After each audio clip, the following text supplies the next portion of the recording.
ದಕ್ಷಿಣ ಭಾರತದ ಅತಿ ದೊಡ್ಡ ಜಾತ್ರೆ ಆದಂಥ ಕೊಪ್ಪಳದ ಗವಿಸಿದ್ದೇಶ್ವರ ಜಾತ್ರೆ. ಇಲ್ಲಿ ಲಕ್ಷಾಂತರ ಭಕ್ತರು ಸೇರ್ತಾರೆ ಜಾತ್ರೆಯ ರಥೋತ್ಸವಕ್ಕೆ.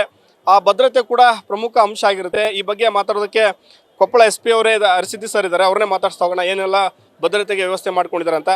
ಸರ್, ಇಲ್ಲಿ ಎಷ್ಟು ಲಕ್ಷ ಭಕ್ತರು ಬರುವಂಥ ಸಾಧ್ಯತೆ ಇದೆ ಸರ್? ಸದ್ಯಕ್ಕೆ ಏನೆಲ್ಲ ಭದ್ರತೆ ವ್ಯವಸ್ಥೆ ಮಾಡ್ಕೊಂಡಿದ್ರಿ? ಫ್ಲೋಟಿಂಗ್ 3 ರಿಂದ 4 ಲಕ್ಷ ಅಷ್ಟು ಜನರು ಸೇರ್ತಾರೆ. ಬಟ್ ತೇರ ಟೈಮಲ್ಲಿ ಆಟ್ ಎ ಟೈಮ್ ಸುಮಾರು 1.5 ಲಕ್ಷದಿಂದ 2 ಲಕ್ಷ ಜನ ಆಟ್ ಎ ಟೈಮ್ ಇರ್ತಾರೆ. ಸೊ ಆ ಪ್ರಯುಕ್ತ ನಾವು ಎಲ್ಲ ಸಿದ್ಧತೆಗಳನ್ನು ಮಾಡ್ಕೊಂಡಿದ್ದೀವಿ. ನಮ್ಮ ಸ್ಪೆಷಲಿ ನಮಗೆ ಆ ಟೈಮಲ್ಲಿ ಬ್ಯಾರಿಕೇಡಿಂಗ್ ಡಿವಿಯೇಷನ್ ನಮಗೆ ಇಂಪಾರ್ಟೆಂಟು. ಸೊ ಆಲ್ರೆಡಿ ಈಗ ಬೆಳಗ್ಗೆಯಿಂದನೇ ಯಾವುದು ವೆಹಿಕಲ್ಗಳು ಒಳಗೆ ಬರಲಾರ್ದಂಗೆ ನಾವು ಗವಿಶ್ರೀನಗರ ಹತ್ರ ಡೈವರ್ಷನ್ ಕೊಟ್ಟಿದ್ದೀವಿ. ಇಲ್ಲಿ ಹಾಲ್ವರ್ತಿ ಯಲಬುರ್ಗಾ ಆ ಕಡೆ ಬರೋರೆಲ್ಲ ಇಲ್ಲಿ ಗವಿಶ್ರೀ ಮಠದ ಹಿಂದ್ಗಡೆ ಒಂದು ದೊಡ್ಡ ಜಾಗ ಇದೆ, ಅಲ್ಲಿ ನಾವು ಕೊಟ್ಟಿದ್ದೀವಿ, ಬ್ಯಾರಿಕೇಡಿಂಗ್ ಹಾಕಿದ್ದೀವಿ. ನಮಗೆ ದಾಸೋಹ ಅಲ್ಲಿ ಒಂದು ಅಡಿಷ್ನಲ್ SP, ಒಂದು DSP ಮತ್ತು 2 ಇನ್ಸ್ಪೆಕ್ಟರ್ಸು, 150 ಜನ ಮೆನ್ನು ಮತ್ತು 2 KSRP ಬರೀ ಹೊರಗಡೆ ನಾವು ಮಾನಿಟರ್ ಮಾಡೋಕ್ಕೆ ಕೊಟ್ಟಿದ್ದೀವಿ. ಒಳಗಡೆ ಮತ್ತು 2 ಇನ್ಸ್ಪೆಕ್ಟರ್ಸು ಮೆನ್ ಕೊಟ್ಟಿದ್ದೀವಿ ಒಳಗಡೆ.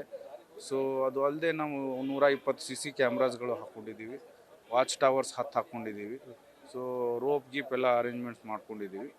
ಮಾನ್ಯ ಗವರ್ನರ್ ಸಾಹೇಬರು ಬರ್ತಾರೆ, ಮೇಘಾಲಯ ಗವರ್ನರ್ ಅವರು 5 ಗಂಟೆಗೆ.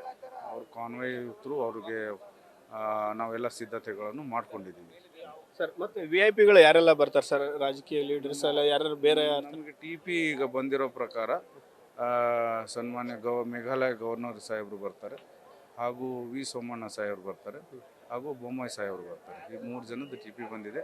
ನಮ್ಮ ಮಿನಿಸ್ಟರ್ ಸಾಹೇಬರು, ತಂಗಡಿಗೆ ಸಾಹೇಬರು, ಆಮೇಲೆ ನಮ್ಮ ಲೋಕಲ್ MLAs ಎಲ್ಲ ಕೂಡ ಬರ್ತಾರೆ. ಈಗ ಕೆಲವೊಂದಿಷ್ಟು ಈ ಸಾಕಷ್ಟು ಲಕ್ಷಾಂತರ ಜನ ಸೇರಿದಾಗ ಮೂಮೆಂಟ್ ಇದ್ದಾಗ ಸ್ವಲ್ಪ ಕಾಲು ತುಳಿತ ಈ ರೀತಿ ಇನ್ಸಿಡೆಂಟ್ ಆಗ್ತಿರ್ತಾವೆ ಸರ್. ಅದಕ್ಕೆ ಬೇರೆ ಮುನ್ನೆಚ್ಚರಿಕಾ ಕ್ರಮವಾಗಿ ಏನೆಲ್ಲ ವ್ಯವಸ್ಥೆ ಮಾಡ್ಕೊಂಡಿದ್ರಿ? ಎಲ್ಲ ಕಡೆ ಬ್ಯಾರಿಕೇಡಿಂಗ್ ವ್ಯವಸ್ಥೆ ಮಾಡ್ಕೊಂಡಿದ್ದೀವಿ, ಸ್ಪೆಷಲಿ ಊಟದ ಕಡೆ. ಆಮೇಲೆ ರೋಪ್ ಇಟ್ಕೊಂಡಿದ್ದೀವಿ, ಪಬ್ಲಿಕ್ ಅಡ್ರೆಸ್ ಸಿಸ್ಟಮ್ ಹಾಕ್ಕೊಂಡಿದ್ದೀವಿ, ಎಲ್ಲ ಅನೌನ್ಸ್ಮೆಂಟ್ ಮಾಡೋಕ್ಕೆ ಪಬ್ಲಿಕ್ ಅಡ್ರೆಸ್ ಸಿಸ್ಟಮ್ ಹಾಕ್ಕೊಂಡಿದ್ದೀವಿ. ಅದು ಅಲ್ಲದೆ ನಾವು ಸ್ಪೆಷಲಿ ರೋಪ್ ಮತ್ತು ಮೆನ್ ಜಾಸ್ತಿ ಹಾಕ್ಕೊಂಡ್ಬಿಟ್ಟು ಆ ಥರ ಯಾವುದೂ ಘಟನೆ ಆಗಲಾರ್ದಂಗೆ ಮುನ್ನೆಚ್ಚರಿಕೆಗಳು ನೋಡ್ಕೊಂಡಿದ್ದೀವಿ. ಟೋಟಲ್ ಸಿಬ್ಬಂದಿ ಎಷ್ಟಿದೆ ಸರ್? ಟೋಟಲ್ ಸಿಬ್ಬಂದಿ ನಾನು 3 ಜನ ಅಡಿಷ್ನಲ್ SPs ಇದ್ದಾರೆ, 15 ಜನ DSPs ಇದ್ದಾರೆ, 42 ಇನ್ಸ್ಪೆಕ್ಟರ್ಸ್ ಇದ್ದಾರೆ. ಸೊ ಸಿಬ್ಬಂದಿಯವರು 1800 ಸಿಬ್ಬಂದಿಯವರಿದ್ದಾರೆ, 1800. 6 KSRP ಇದೆ, 15 DR ಪಾರ್ಟೀಸ್ ಇದೆ. ಇಷ್ಟು ಸಿಬ್ಬಂದಿಗಳು ತೊಗೊಂಡಿದ್ದೀವಿ. ಈಗ ಸಾಕಷ್ಟು ಜನ ಬರ್ತಾ ಇರೋದ್ರಿಂದ ಈ ಆರೋಗ್ಯ ಸಮಸ್ಯೆನೂ ಇರುತ್ತೆ ಸರ್. ಅದಕ್ಕೆ ಏನಾರ ವ್ಯವಸ್ಥೆ, ಆಂಬ್ಯುಲೆನ್ಸ್ ಆಗಿರಲಿ, ಇಲ್ಲಿ ನಮ್ದು ಹೊರಟಾಣೆ ಮಾಡ್ಕೊಂಡಿದ್ದೀವಿ. ಹೊರಟಾಣೆಯಲ್ಲಿ ಒಂದು ಆ್ಯಂಬ್ಯುಲೆನ್ಸ್ ಇರುತ್ತೆ.